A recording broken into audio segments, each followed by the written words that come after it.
اعوذ باللہ من الشیطان الرجیم بسم اللہ الرحمن الرحیم لا يحب اللہ الجہر بالسوء من القول الا من ظلم وکان اللہ سمیعا علیما ان تبدوا خیرا او تخفوه او تعفوا عن سوء فإن اللہ کان عفوا قدیرا۔ یہ سورہ نساء آیت نمبر 148 ہے، اور آیت کا ترجمہ کرنے سے پہلے یہ سمجھنا چاہیے کہ یہاں سے چھٹا پارہ شروع ہو رہا ہے۔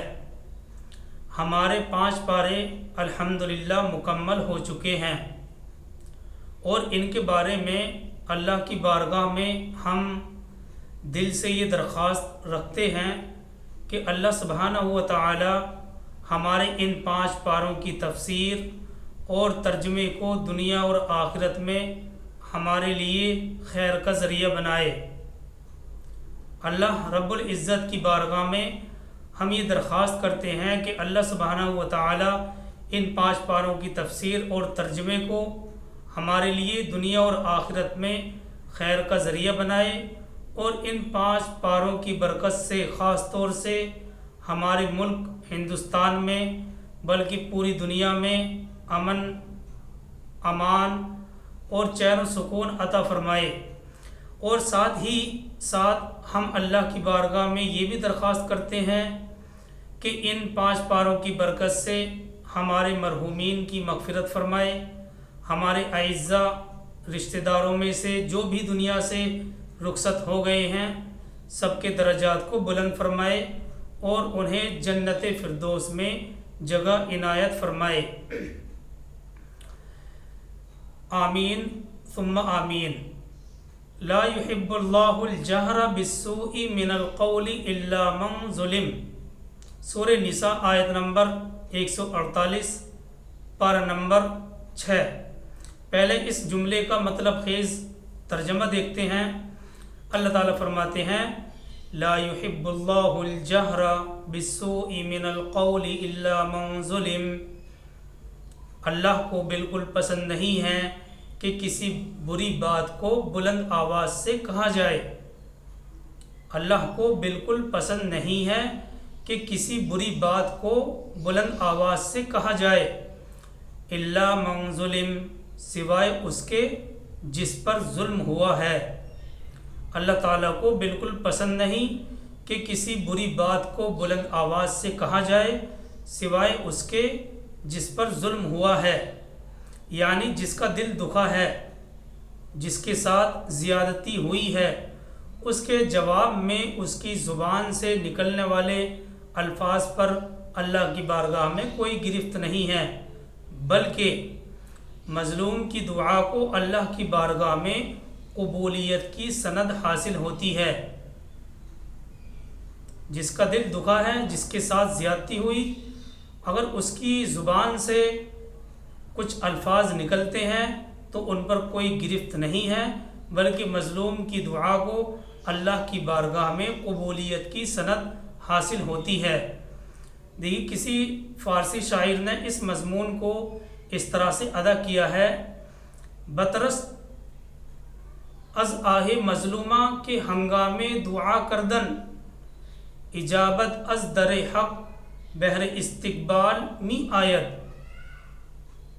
بطرس از آہ مظلومہ کے ہنگامے دعا کردن، اجابت از در حق بہر استقبال می آید، کہ مظلوم کی آہوں سے ڈرو کہ اس کی زبان سے نکلنے والی فریاد ایسی دعا بن جاتی ہے جس کی قبولیت خود اللہ کی طرف سے اس کا استقبال کرنے کے لیے عرش سے آتی ہے۔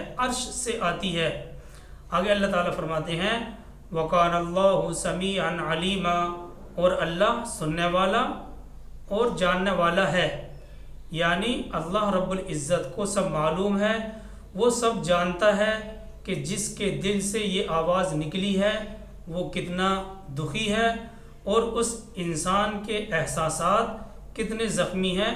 اللہ رب العزت کو سب معلوم ہے، سب پتہ ہے۔ آگے آیت نمبر 149 بھی اسی سے متعلق ہے۔ اللہ تعالیٰ فرماتے ہیں ان تبدوا خیرا او تخفوه او تعفو عن سوء فإن اللہ کان عفوا قدیرا۔ یہ آیت بھی اسی سے متعلق ہے۔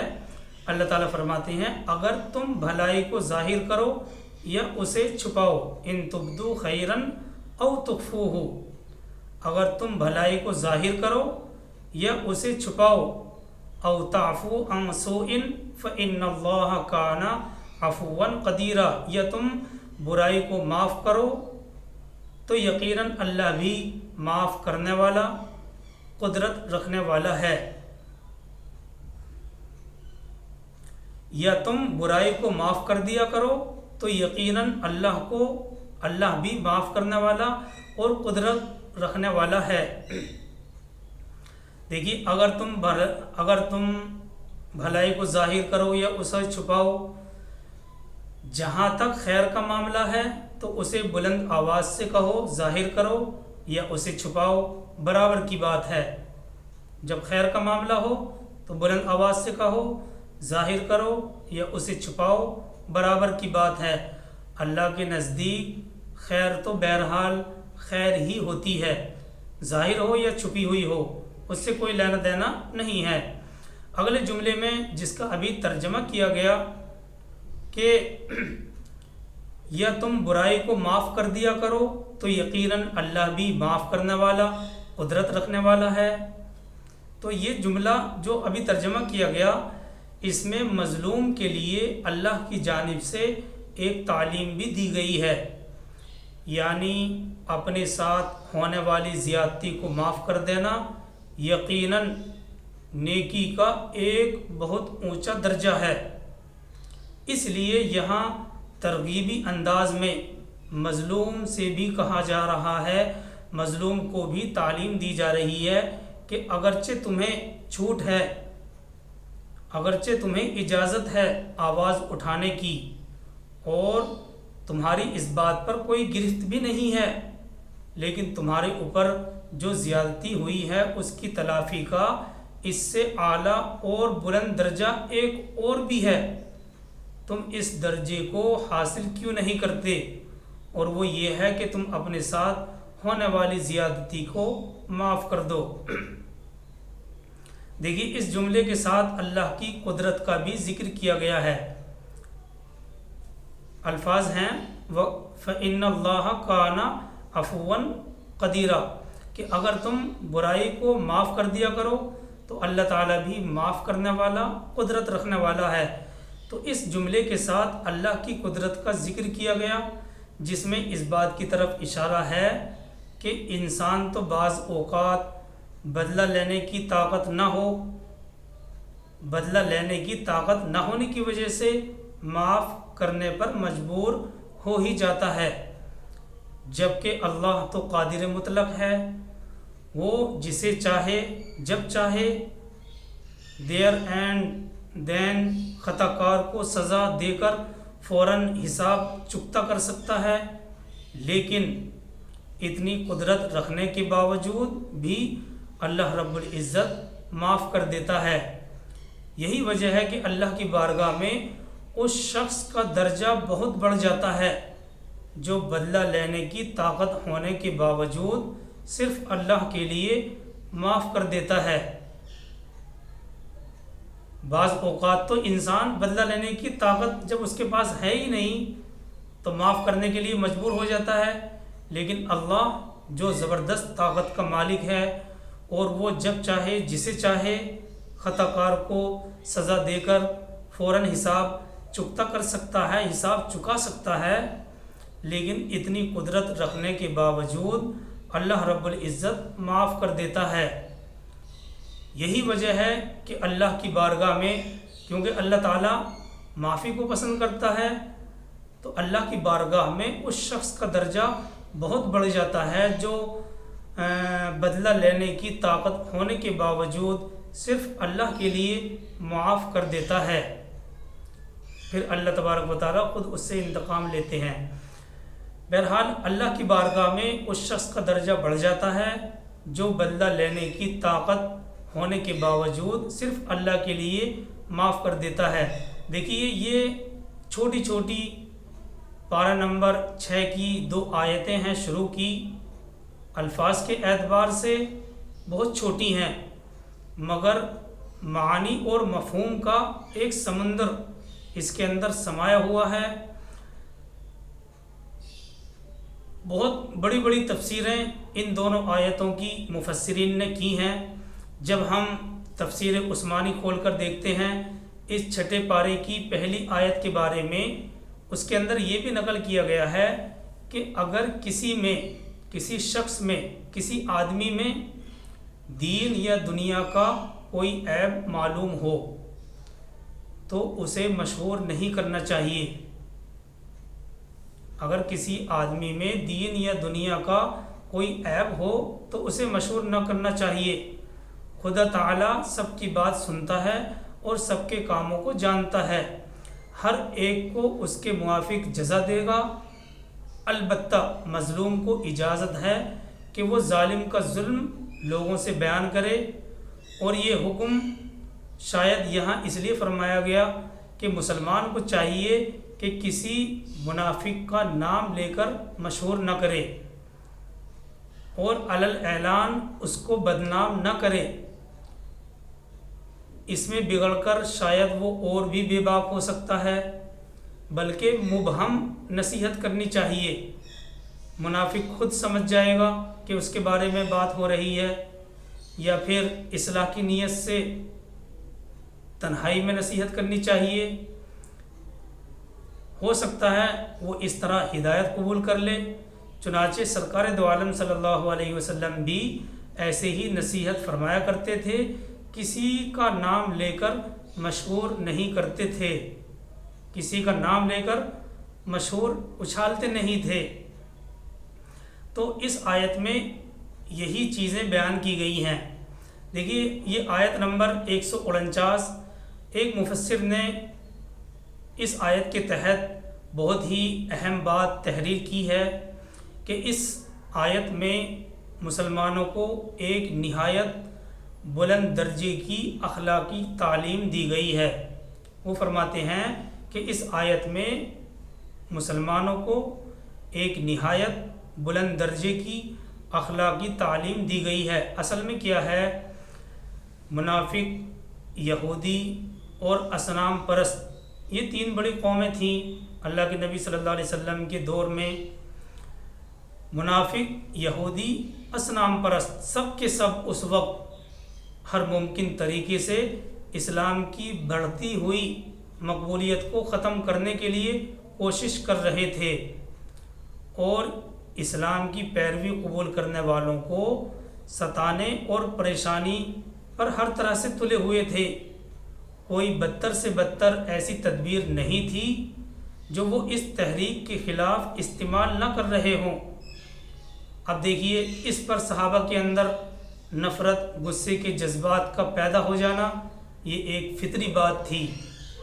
اللہ سبحانہ و تعالیٰ نے صحابہ کے دلوں میں اس قسم کے جذبات اٹھتے ہوئے دیکھ کر فرمایا کہ بدگوئی پر زبان کھولنا تمہارے خدا کے نزدیک کوئی پسندیدہ کام نہیں ہے۔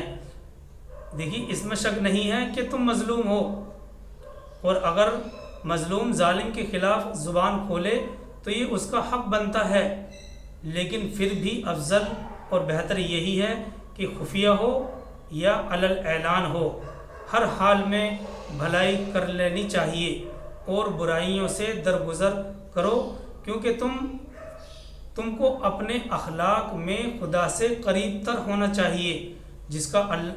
جس کے لیے تم قرب چاہتے ہو اس کی شان یہ ہے کہ وہ نہایت حلیم اور بردبار ہے، بڑے سے بڑے مجرموں کو بھی روزی دیتا ہے، اور اللہ بڑے بڑے قصورواروں سے بھی درگزر کر دیا کرتا ہے۔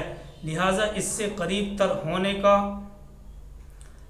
تمہارے اندر بھی بلند حوصلہ ہونا چاہیے، یعنی تم بلند حوصلہ اور بڑے ظرف والے بنو، بڑے دل والے بنو۔ اسی چیز کو اس آیت میں اللہ رب العزت بیان فرماتے ہیں۔ ان تبدو خیرن او تخفوہ او تعفو عن سوء فإن اللہ کان عفوا قدیرا. یا تم برائی کو معاف کر دیا کرو تو یقیناً اللہ بھی معاف کرنے والا قدرت رکھنے والا ہے. معارف القرآن میں ان دونوں آیتوں میں معارف القرآن میں ہے کہ ان دونوں آیتوں میں یعنی سورہ نساء آیت نمبر 148 اور 149 میں دنیا سے ظلم اور ستم ختم کرنے کا ایک قانون بیان کیا گیا ہے، مگر یہ قانون دنیا کے قوانین کی طرح نہیں ہے جس میں صرف اور صرف حکم ہوتا ہے. دنیا کے قوانین میں صرف حکم ہوتا ہے، بلکہ ان آیتوں میں ترغیب دلانے اور ڈرانے کے انداز سے ایک قانون ہے جس میں ایک طرف تو اس بات کی اجازت دی گئی ہے کہ جس شخص پر کوئی ظلم ہو مظلوم اس کے ظلم کی شکایت عدالت میں کر سکتا ہے، اور یہ بھی عدل اور انصاف کا ہی تقاضا ہے اور جرائم کے دروازوں کو بند کرنے کا ایک ذریعہ ہے. لیکن اس کے ساتھ ساتھ ایک قید بھی لگائی گئی ہے. قرآن نے اس کے ساتھ ساتھ ایک قید بھی لگائی، اور وہ قید اس پارے میں نہیں ہے، وہ قید ہے سورہ نحل آیت نمبر 126 میں. پارہ نمبر 24 ہے. اللہ تعالیٰ فرماتا، پارہ نمبر 14 ہے سورہ نحل آیت نمبر 126، وَإِنْ عَاقَبْتُمْ فَعَاقِبُوا بِمِثْلِ مَا عُوقِبْتُمْ بِهِ وَلَئِنْ صَبَرْتُمْ لَهُوَ خَيْرٌ لِلصَّابِرِينَ. یہ سورہ نحل آیت نمبر 126. یعنی اگر کوئی شخص تم پر ظلم کرے تو تم بھی اس سے ظلم کا بدلہ لے سکتے ہو، مگر شرط یہ ہے جتنا ظلم اس نے کیا ہے بدلے میں اس سے زیادتی نہ ہونے پائے.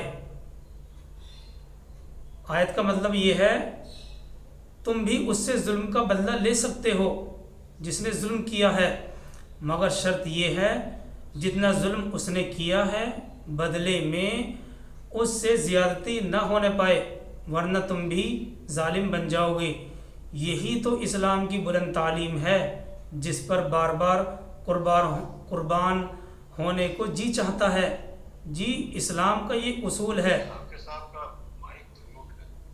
جی وہ میوٹ دکھا رہا ہے. حافظ صاحب ان میوٹ کر دیجیے.